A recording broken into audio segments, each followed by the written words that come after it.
পরিবেশ বান্ধব mulching paper ব্যবহার করে খাদ্য গুণাগুণ সমৃদ্ধ উচ্চ মূল্যের ঝলক জাতের করলা চাষে সফলতার স্বপ্ন বুনছেন জয়পুরহাটের কৃষক মাহবুব।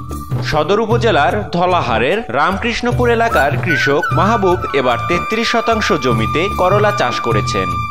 পরিবেশ বান্ধব মালচিং পেপার ব্যবহার করে স্বল্প সময়ে খাদ্য গুণাগুণ সমৃদ্ধ উচ্চ মূল্যের ঝলক জাতের করলা চাষ করে সফলতার শীর্ষে এখন কৃষক মাহবুব। করলা চাষে ২৬,০০০ টাকা খরচ পড়লেও প্রথম ৮ দিনেই ৮,০০০ টাকার ৪ মণ ২২ কেজি করলা বিক্রি করেছেন বলে জানান মাহবুব আলম। এ পর্যন্ত ৩০,০০০ টাকার করলা বিক্রি করলেও জমিতে করলা আরও ১,২০,০০০ টাকা বিক্রি হবে বলে আশা প্রকাশ করেন কৃষক মাহবুব। অধিক খাদ্য গুণাগুণ সমৃদ্ধ উচ্চ মূল্যের এই ঝলক জাতের প্রতি কেজি করলা বিক্রি হচ্ছে ৫০ থেকে ৬০ টাকায়।